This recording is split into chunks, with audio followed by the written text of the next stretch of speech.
You're listening to the Online DJ podcast, where today we're talking to Mike Petritis about social media and marketing.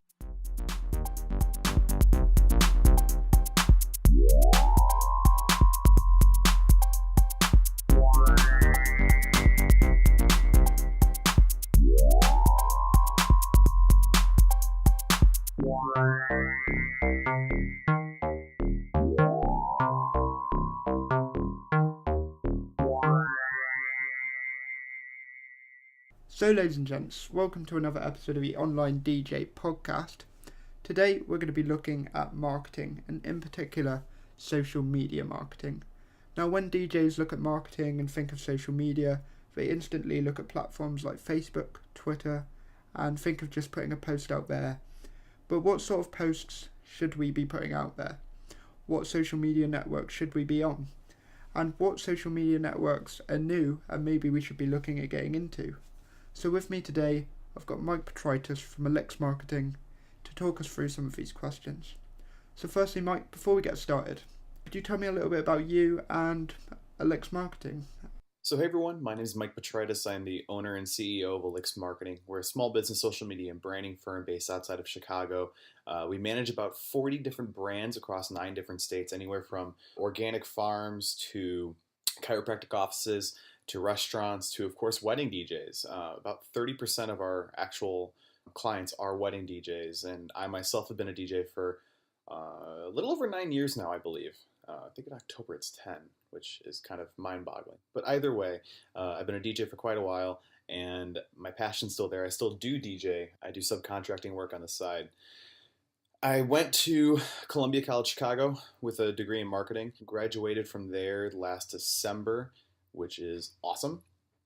And I've been working with brands such as Michael Kors, the City of Chicago, and a lot of other larger companies. But that being said, I've kind of honed in on helping the smaller guys, again, wedding DJs, and all these other small businesses across the country, just because there's a lot more passion and emotion with those guys. And it's very much sink or swim for the small guys. And I love helping out small companies because they have like these big dreams, and trying to achieve them is very difficult when you're on your own. And so Elix's goal is to go and help these small businesses achieve their goals through proper marketing through digital media. And so that's what we do. It's really, really fun. No 2 days are ever the same. We have about 6 people on staff. It's fantastic. I could have never imagined us being where we were at in little over a year. So I'm very thankful for that. So moving over to our topic of marketing, many DJs and people in general talk about creating a marketing strategy when they're looking at their business.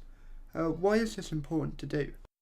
So when you build a house, you typically have a blueprint, I'm assuming. And the thing is, if you didn't have that blueprint, you have no idea what your end goal is.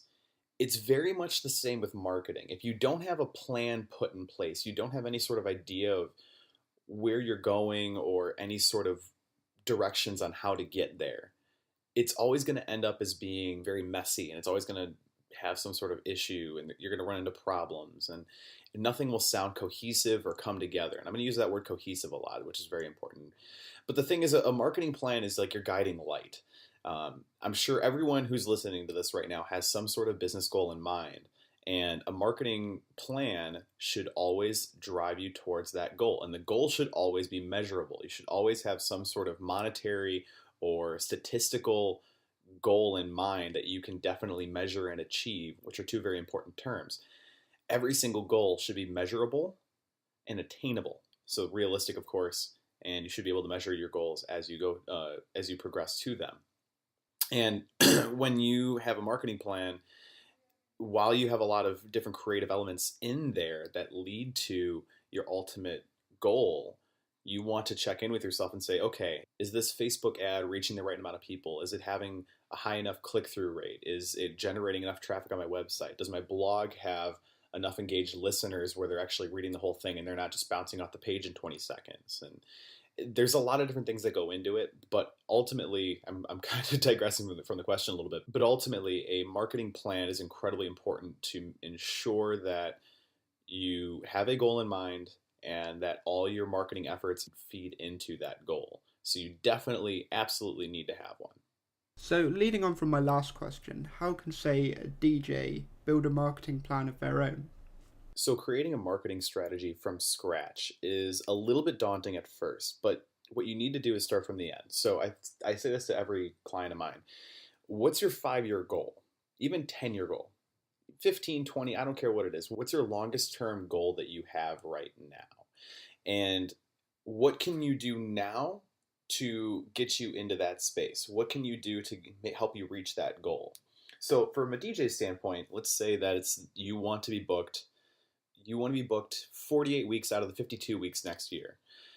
Fantastic. That's very achievable. It's measurable for one, and it's also very achievable. It's not uncommon to find a DJ who's working that hard. Now, for the marketing strategies point of view, what can you do? What tools are at your disposal to help you get your name out there, get more leads, to book more events? Of course, I'm going to go ahead and say social media, but beyond that, you can also do print, you could do TV, you could do radio, you could do email. There's so many other different ways to advertise yourself, and you just want to figure out, okay, who's my audience? Where are they actually paying attention, and how can I get their attention and put that attention on my brand? Then the step after that would be to figure out what sort of message do you want to portray. Probably the most important part of your entire plan is this message. A lot of DJs just kind of throw different things and try different things and see what sticks, but that doesn't really work. It makes everything feel very disconjointed. There's no sort of cohesiveness. There's no sort of brand behind any of it. You're just going to end up posting dozens, if not hundreds of posts, or doing all these different ads that ultimately all they do is throw right hooks. And what do I mean by right hooks? If you have not heard of him, look up Gary Vaynerchuk and get the book Jab, Jab, Jab, Right Hook. He describes sales as boxing, and it's fantastic. You don't walk into a ring and throw a right hook and expect to win. What you do is you work your opponent down with jabs, and you keep on working on them so that when you finally do throw that right hook, everything just works. It clicks, and the sale goes super smoothly. And it's the same thing with DJs. If you want to book an event, don't just call someone and say, hey, let's book your event. Like, it doesn't work that way. Though they owe you nothing. You haven't given any sort of value to that person.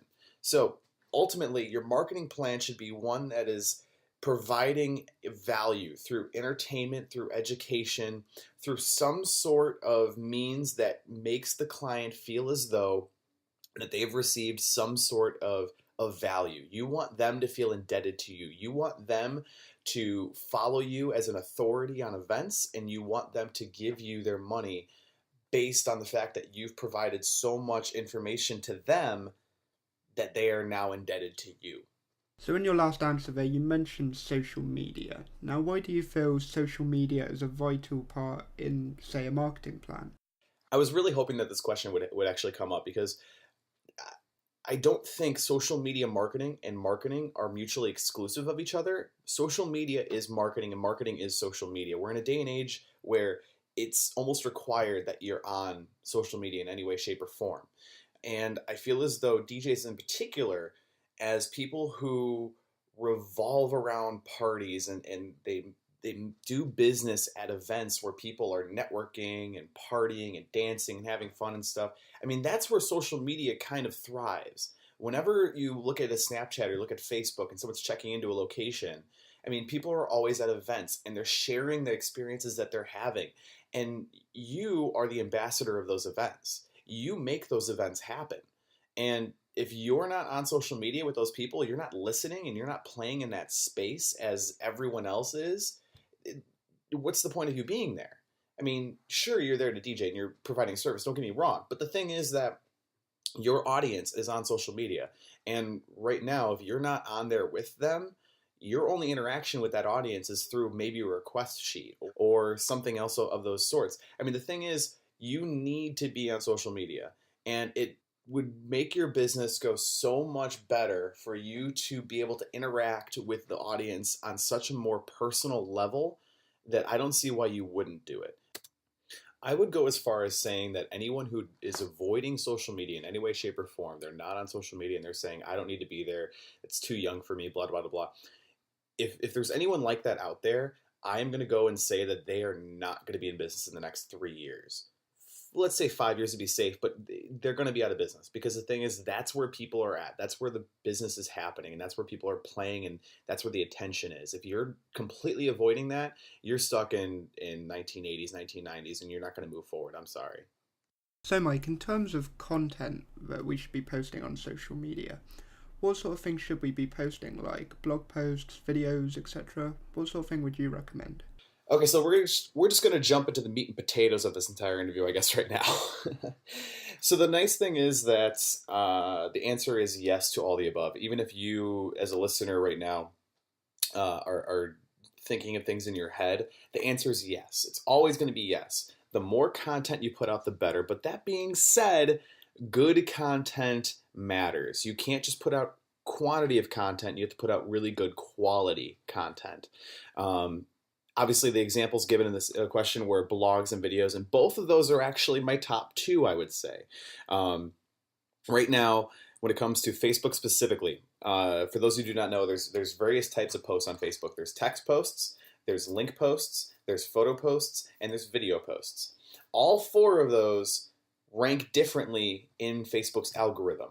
I'll explain the algorithm, I think, in another question, but either way, link posts are basically when you have a text post that has a URL in it, and then there's a preview of the website below it, including an image and possibly a little description of what that website is right below it. Image post is a text post just with an image attached to it, and then a video post is when you actually post a video directly to Facebook. You do not link to a YouTube video and expect it to be a video post. You have to upload the video directly to Facebook.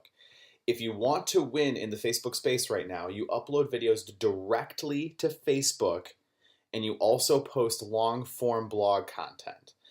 It was literally just announced a couple of days ago that Facebook is now going to start taking in time into consideration in the algorithm, meaning that they track people who click links off of Facebook and they go to a website. And let's say that website has a blog on it. If someone's going to go and read the entire blog and spend 4 or 5 minutes reading that entire 800 plus word blog, Facebook's going to think, okay, they spent some good quality time on this page. It must have been a good post. We're going to show this to more people. That's really, really good. Whereas if you do a clickbaity title and then do some half-assed blog post that no one really wants to read or listen to, then they're going to see, okay, this person only spent maybe 20 seconds to a minute on this blog. It probably isn't that great, and they're going to kill that post right then and there. So blogs are really, really important, and good blogs are even more important. Videos are extremely important. When it comes to photos, make sure you're posting multiple photos, posting albums rather than just single photos right now. That really works. And let me just say that if you're listening to this interview anywhere like further than a couple of months after the time of this recording, which right now it's the end of April of 2016, if you're listening to this in 2017, 2018, 2019, whatever, none of this is relevant, I guarantee you. All this information literally changes week by week.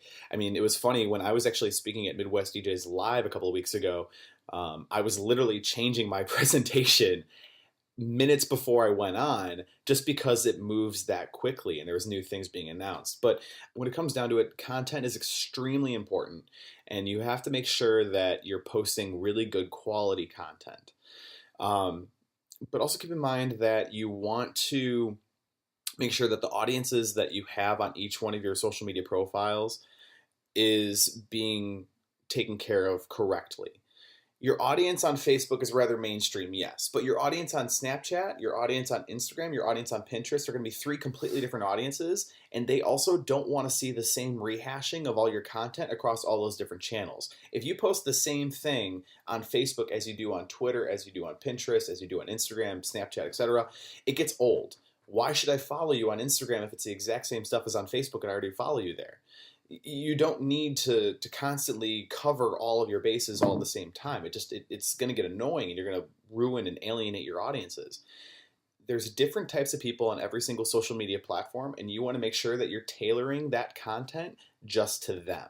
So, prime example, Instagram is going to be a fairly younger demographic, somewhere between probably 13 and 25.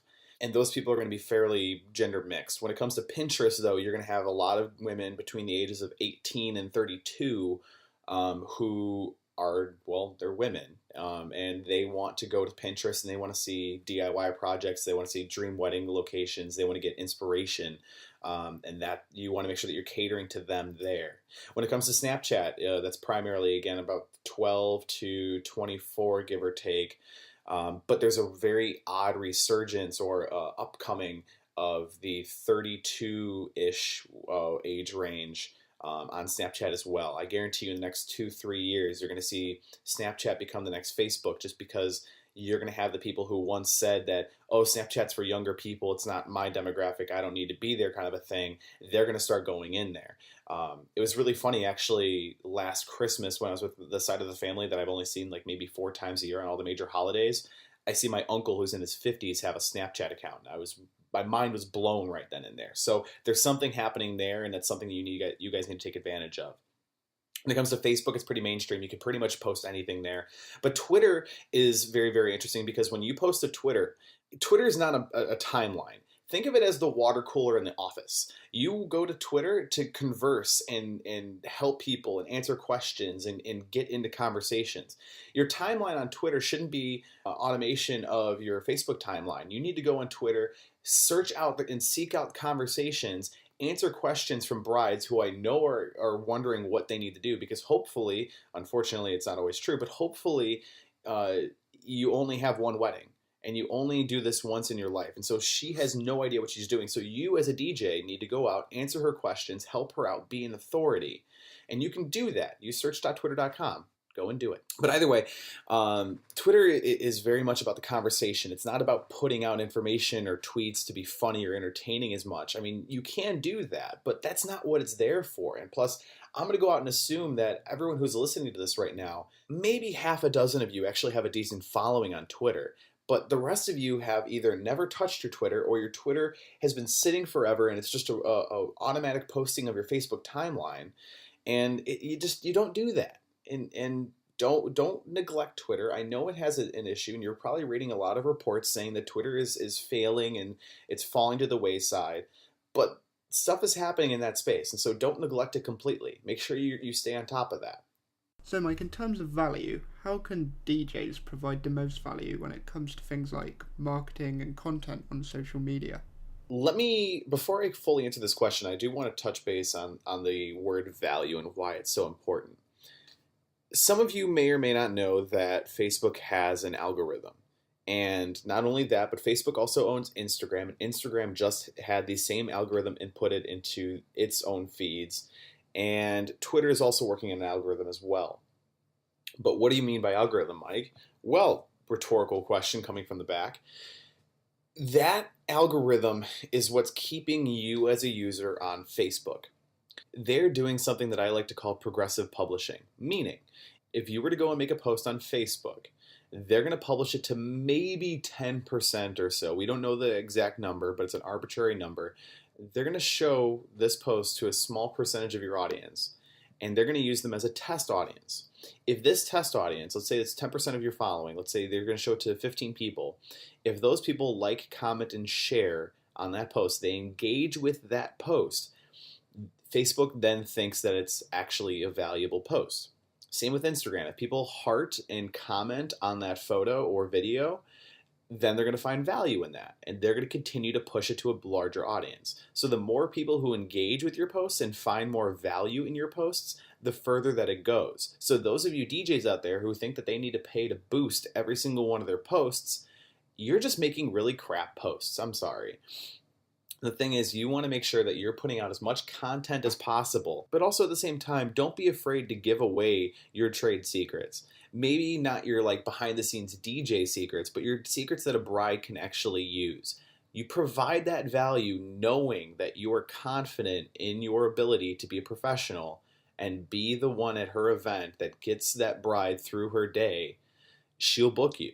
Don't be afraid to give away those secrets, because those are real pieces of value that can really make or break you on social media and get you further and get you that reach that you desire. Now, I am almost 100% guaranteed there's at least one of you listening right now who are in the background saying, well, Facebook's free and I deserve to reach my entire audience for free. Well, a person who sounds a little bit like Eeyore. The thing is that Facebook doesn't owe you anything. It's an advertising platform. Much like radio and television and all these other different forms of media out there, you have to pay to advertise. Facebook doesn't owe you anything. And the thing is, this progressive publishing is fantastic because if I saw every single post that was trying to be presented to me on Facebook, and regardless of how valuable it was, and regardless how valuable Facebook thought it was, I wouldn't use Facebook because I'll start seeing posts that I simply don't want to see because Facebook would serve everything to me, even the stuff I don't want to see, and it would become a giant wall of spam. And I wouldn't find any value in Facebook anymore. I would no longer be a user of Facebook. I would leave the platform. And then all the advertisers too would also notice that I'm leaving the platform. I'd be going somewhere else, and Facebook's left without any money, and they go out of business. So this whole value-driven proposition, this whole value-driven posting is incredibly important, and it's very, very valuable. And if you have to put in some advertising dollars to get your right hook out there, so be it. Don't complain. It's still the cheapest advertising platform out there, but at the same time, you don't have to pay anything. Just put out more value, put out much better content, and you don't have to pay for anything.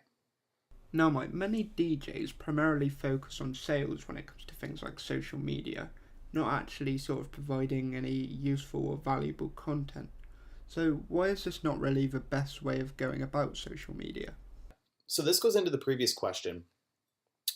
If you're making right hooks and you're making sales pitches on every single post on social media, no one, I guarantee you, no one's going to like, comment, or share on that post. Not any of your DJ friends, not any of your past clients, none of your future clients. No one wants to be sold to on social media. Social media originally was basically a way to communicate with your friends and family. And I mean, Facebook in general was started as a way for people in college to communicate with other college students. It was never intended to be any sort of advertising platform. And while it is a very great advertising platform now, the really good advertisers are not advertising themselves. They're going and trying to provide value and provide content, provide education, provide entertainment, provide some sort of way that you are interested in going that level deeper into their own brand, and then they sell you somewhere else. No one sells directly through Facebook. That's going to change very, very soon because of things that are coming to Facebook, but that's a whole nother podcast. But either way, as of right now, the way Facebook works and the way that they monitor and publish out your posts, you cannot be doing right hooks and doing sales pitches on every single post because no one's going to communicate with you.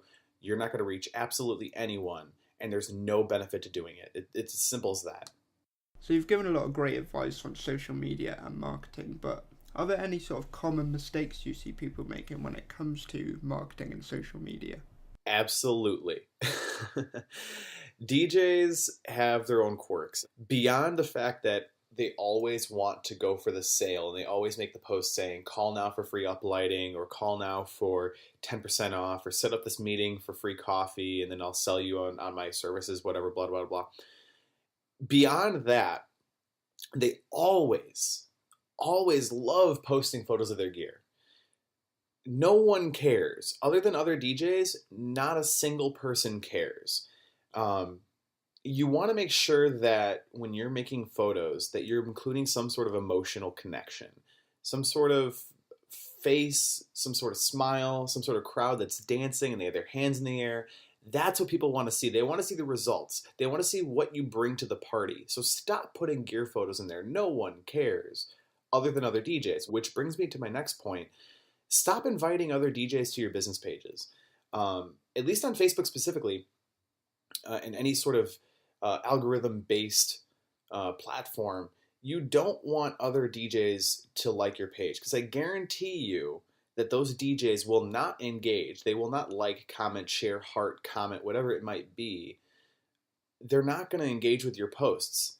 And if they're served that post and they're part of that test audience to see how far that post will go, and they don't engage with it, they're going to kill that post. If you have friends that are maybe across the country, then that's fine. But make sure that every single person that you invite to your business pages are going to engage with those posts.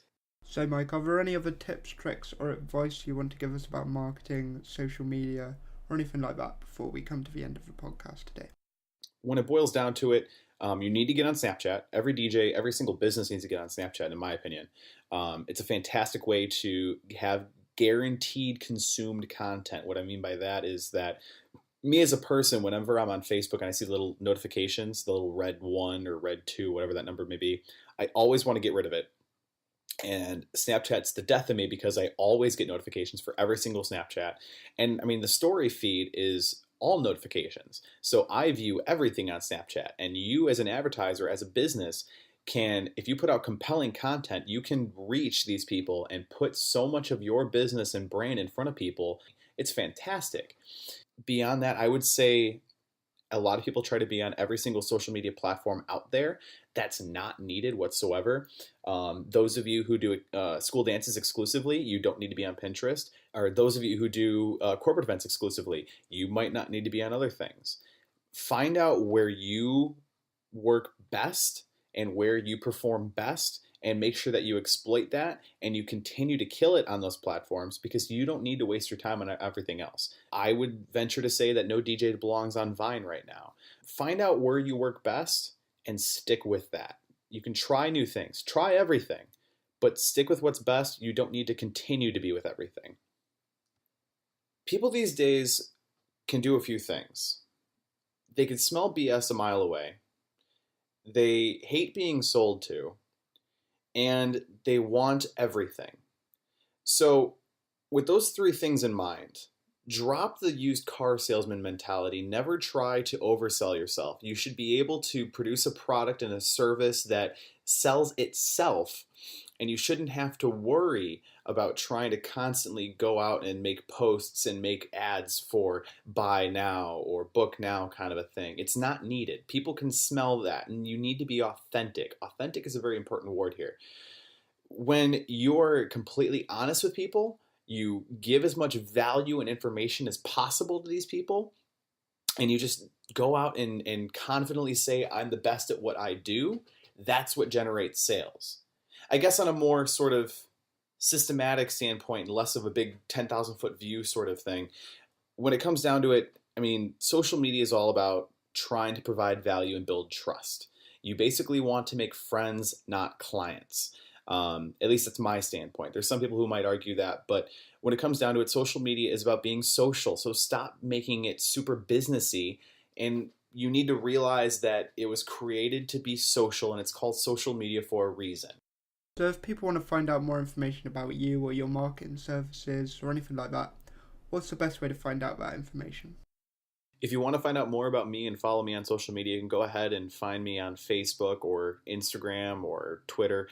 Mike Petritis, MikePetritis. And then if you go ahead and follow me on Facebook, then you can go ahead and find my Snapchat code, snap that, and follow me on Snapchat as well, where I definitely have some late night shenanigans, have some marketing advice on occasion, go on some professionalism rants. That's always a fun time. You can go ahead and follow me on there as well. I'd be hugely appreciative. If you want to go and find out more about Elix Marketing and our services, go ahead to www.elix.marketing. There is no .com. That's a huge mistake a lot of people make. But either way, go head over there, and you could also follow us on social media over there as well. So Mike, before we let you go, we ask all our guests here on the Online DJ podcast, what is their favourite song? Hard question, I know, but what's yours? Oh, geez. So this always changes. As of right now, actually, I've been listening to La La Land by Dubs, DVBBS, a lot lately. The other song I listen to a lot lately is Hey by Fies, featuring Afrojack, I think it's pronounced. But both of those songs have been on repeat lately, but I guarantee you that'll also change next week as well.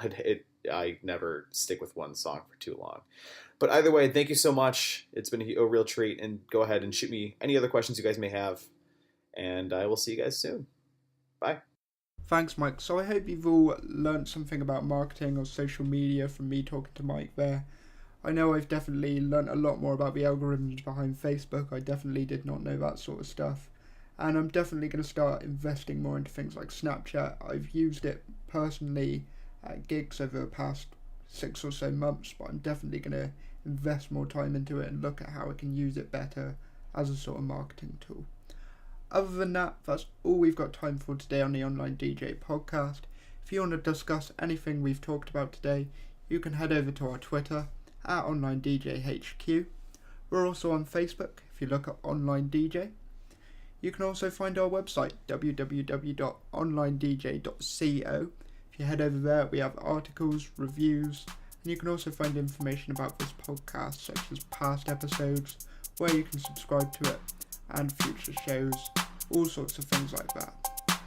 Other than that, that's all we've got time for today, so see ya!